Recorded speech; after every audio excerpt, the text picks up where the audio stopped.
జై శ్రీరామ్. శ్రీమాత్రే నమః. శ్రీ గురుభ్యో నమః. 2024 జూలై నెల 17వ తారీఖు నుంచి ఒక ప్రత్యేక అంశం సూర్యనారాయణమూర్తి వల్ల జరుగుతుంది. ఆ ప్రత్యేక అంశం ఏంటంటే, ఇప్పటి వరకు 2024 జూలై 16వ తారీఖు వరకు కూడా మన ఆయనం అంటే మన ప్రయాణం ఉత్తరాది వైపు ఉన్నది. సూర్యనారాయణమూర్తి ప్రయాణం ఉత్తరాది వైపు ఉన్నది. ఉత్తరం వైపు ఆయన ప్రయాణిస్తూ ఉన్నారు. ఈ 17వ తారీఖు నుంచి, జూలై 17వ తారీఖు నుంచి ఆయన దక్షిణాయనంలోకి అడుగు పెడుతూ ఉన్నారు. ఆయనం అంటే ప్రయాణం, అంటే నడక, సాగటం అనమాట, ముందుకు వెళ్ళడము. దక్షిణం వైపుగా, దక్షిణ దిశగా ఆయన ప్రయాణం సాగుతూ ఉంటుంది ఒక 6 నెలలు. దీన్నే ఒక 6 నెలలు ఉత్తరాయణ పుణ్యకాలం అంటాం, ఒక 6 నెలలు దక్షిణాయన పుణ్యకాలం అంటాం. ఈ దక్షిణాయన పుణ్యకాలంలో ఏమవుతుంది, క్రమక్రమంగా ఆయన దక్షిణాయన పుణ్యకాలంలోకి ప్రవేశించిన తర్వాత నుంచి నెమ్మదిగా భూమికి దూరం అయిపోతూ ఉంటాడు. అంటే భూమికి ఆయన దూరంగా జరుగుతూ ఉంటాడు. అందుకే మనకి దక్షిణాయన పుణ్యకాలంలో ఇంకా ఈ నవంబర్, కార్తీకం ఇలా వచ్చేసేసాక చలి మొదలైపోతుంది. ఎందుకంటే ఉష్ణోగ్రతలు తగ్గుతూ ఉంటాయి. సూర్యనారాయణమూర్తి భూమికి దూరంగా జరగడం వల్ల ఉష్ణోగ్రత తగ్గుతూ ఉండడం వల్ల చలి అది ఇలాంటివన్నీ కూడా మనకి ఈ దక్షిణాయనంలో ఉంటుంది. ఉత్తరాయణ పుణ్యకాలంలో ఆయన భూమికి దగ్గరగా వస్తూ ఉంటాడు. దక్షిణాయన పుణ్యకాలంలో ఆయన భూమి నుంచి దూరంగా జరుగుతూ ఉంటాడు. ఈ దక్షిణాయన పుణ్యకాలంలో దేవతలకి ఇది రాత్రి సమయం. ఉత్తరాయణ పుణ్యకాలం దేవతలకి పగల సమయం, దక్షిణాయన పుణ్యకాలం దేవతలకి రాత్రి సమయం. మనందరికీ ఒక సంవత్సరం అంటే 365 రోజులు, దేవతలకు ఒక సంవత్సరం అంటే ఒక రోజులో పగలు ఉత్తరాయణ కాలం కింద లెక్కకు వస్తుంది, దక్షిణాయన పుణ్యకాలం రాత్రికి లెక్క వస్తుంది. ఈ సూర్యనారాయణమూర్తి కర్కాటక రాశిలోకి ప్రవేశించిన రోజే తొలి ఏకాదశి, ఆషాఢ శుద్ధ ఏకాదశి, తొలి ఏకాదశి అని మనం వ్యవహరిస్తూ ఉంటాం. ఈ తొలి ఏకాదశి ప్రాముఖ్యత మనందరికీ తెలిసిందే. ఇక్కడి నుంచే మనకి దక్షిణాయన పుణ్యకాలం ప్రారంభమవుతుంది.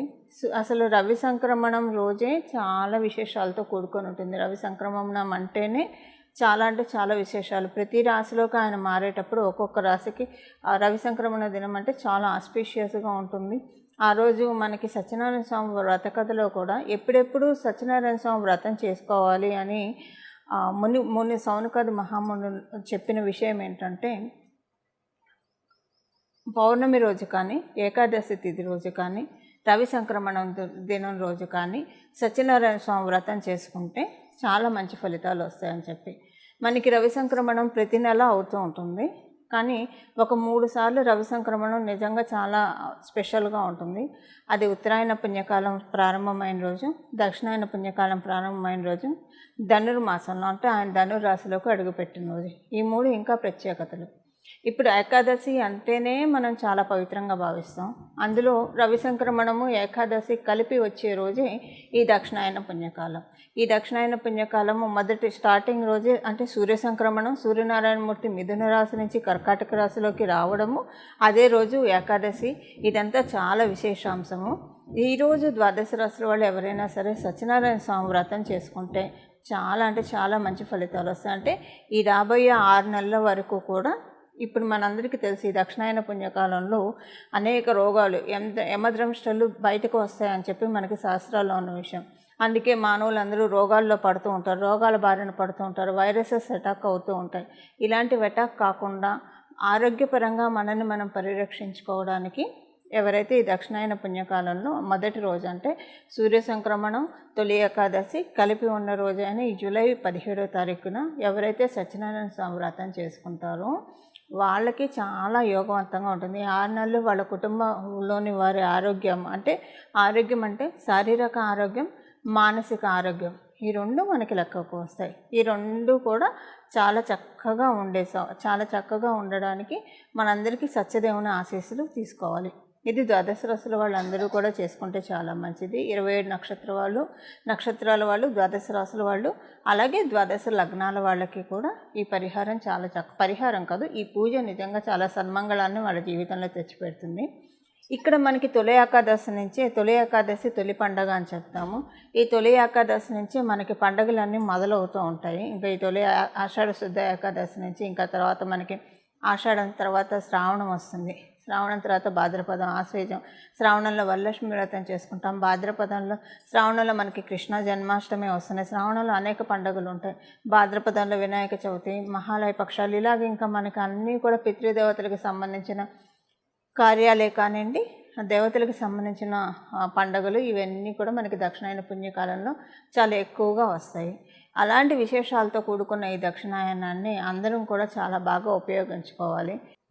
దక్షిణ దిశ మనందరికీ తెలుసు, పితృదేవతలకి ప్రీతికరమైన దిశ దక్షిణ దిశ. ఈ దక్షిణ దిశలోకి సూర్యనారాయణమూర్తి ప్రయాణాన్ని మన అందరం కూడా చాలా సద్వినియోగం చేసుకోవాలి.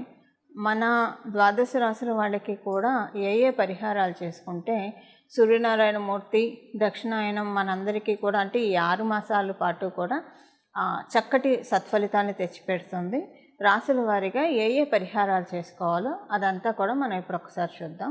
అది చూడడానికి ముందుగా ఈ దక్షిణాయనం అంటే ఇంట్లో పచ్చతోరణం కట్టే శుభ సమయము, అలాగే గడపలకి పసుపు రాసి కుంకుమ బొట్లు పెట్టే శుభ సమయము, ఇవన్నీ కూడా మనం తెలుసుకోవచ్చు. మనకి శ్రావణ మాసంలో పెళ్ళిళ్ళు ఉంటాయి, నోములు వ్రతాలు ఉంటాయి, అన్ని సకలమైన శుభకార్యాలు అన్నీ కూడా మనకి దక్షిణాయనంలోనే ఎక్కువగా తటస్థిస్తాయి. అంటే ఉత్తరాయణంలో కూడా మనకి పొడుగు ముహూర్తాలు అవన్నీ ఉంటాయి, అవన్నీ కూడా ఉంటాయి. బట్ దక్షిణాయనంలో కూడా పెచ్చు పండుగలన్నీ కూడా మనకి ముఖ్యమైన పండుగలన్నీ కూడా ఉత్తరాయణం కంటే దక్షిణాయనంలోనే ఎక్కువగా ఉంటాయి. సో పండుగ వస్తే మనం ఏం చేస్తాం, చక్కగా ఇంటికి మామిడి తోరణాలు కడతాం, గుమ్మానికి పసుపు రాసి బొట్టు పెడతాము, అలా ఇల్లంతా చక్కగా అలంకరించుకుంటాము, పూజ చేసుకుంటాము, నలుగురిని పూజలు చేసుకుంటాము, దేవాలయాలకు వెళ్ళి వస్తాము, సంతోషంగా గడుపుతాము. సో ఇలాంటి దక్షిణాయన పుణ్యకాలాన్ని మనం ఇన్వైట్ చేయాలి. ఇలా ఇన్వైట్ చేయాలంటే అంటే హ్యాపీగా మనం ఇన్వైట్ చేయాలి. ఎప్పుడైనా సూర్యనారాయణమూర్తి దేవుడు కాలానికి, విష్ణుమూర్తి కాలానికి సంకేతం, సూర్యనారాయణమూర్తి కాలానికి సంకేతం. కాలగమనంలో వచ్చే మార్పులకు అనుగుణంగా మనం సంసిద్ధంగా ఉన్నాము ఈ మార్పులకి అని చెప్పి మనం తెలియజేసే ప్రక్రియ ఈ పరిహారాలు. అంటే మనం కాలాన్ని గౌరవిస్తున్నాము, వచ్చే శుభ సమయాన్ని మనం మన జీవితాల్లోకి ఆహ్వానిస్తున్నాము అని మనం కూడా ఒక కమ్యూనికేషన్ లెటర్ నేచర్కి డ్రాప్ చేయాలి కదా. అది ఎలా డ్రాప్ చేస్తాము? ద్వాదశ రాశుల వాళ్ళకి ఏ పరిహారాలు చేసుకుంటే కనుక, అంటే ఏ రకమైన పూజలు చేసుకుంటే ఈ దక్షిణాయన పుణ్యకాలం మొత్తం కూడా ద్వాదశ రాశుల వాళ్ళకి బాగుంటుందో ఇది ఇప్పుడు మనం చూద్దాం.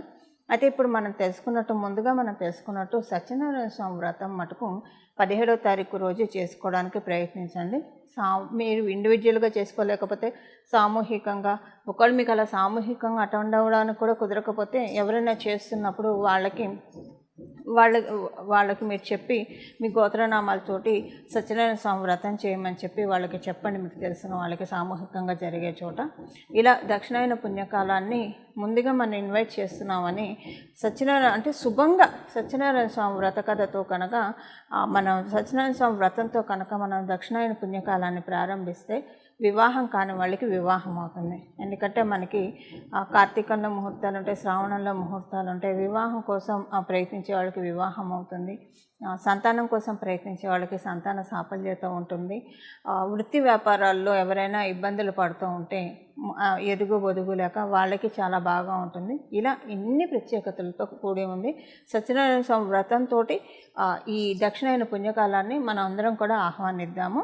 ఇప్పుడు ఏ రాశుల వాళ్ళు ఏ పరిహారాలు చేసుకుంటే ఇంకా ఈ దక్షిణాయన పుణ్యకాలం ఇప్పుడు మనం తెలుసుకున్న సత్యనారాయణ స్వామి వ్రత కదా ప్రతి ఒక్కరికి వర్తిస్తుంది.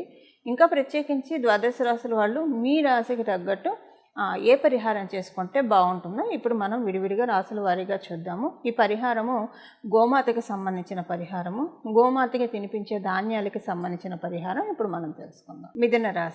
మిథున రాశి వాళ్ళు చేసుకోవాల్సిన పరిహారము పెసలు, పచ్చటి పెసలు.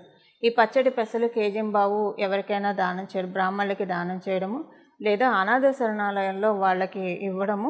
కొంచెం ఎంతైనా సరే, ఒక 5 కేజీలు అనాథ శరణాలయంలో అయితే ఒక 5 కేజీలు అయినా సరే ఇస్తే వాళ్ళు వాడుకుంటారు. కాబట్టి ఇలా ఒక బ్రాహ్మణుకైనా ఇవ్వచ్చు, పురోహితులకైనా ఇవ్వచ్చు, లేదా అనాథ శరణాలయంలో అయినా ఇవ్వచ్చు. బట్ ఏ దానం చేసినా దక్షిణ సహితంగా దానం చేయాలి. దక్షిణ ఎంతో అంత దక్షిణతోటి దానం చేస్తే కనుక చాలా చక్కటి ఫలితాలు వస్తాయి. మిథున రాశిలో పుట్టిన వాళ్ళకి ఈ పరిహారం చేసుకోవాలి. చూశారు కదండి ఏ రాశి వాళ్ళు ఏ దానాలు చేయాలో. ఇవన్నీ చేసుకుంటూ అసలు మనకి ఈ ఫలితాలన్నీ ప్రసాదించేది సూర్యనారాయణమూర్తే. కాబట్టి ప్రతిరోజు కూడా స్నానం చేయగానే వితౌట్ ఎనీ ఫెయిల్ సూర్య నమస్కారం చేసుకోవడం, అలాగే సూర్యాష్టకం కుదిరితే సూర్యాష్టకం చదువుకోవడం, ఈ 6 నెలలు చేయడం వల్ల ఒక కృతజ్ఞత మన సూర్యనారాయణమూర్తికి చూపించినట్లు.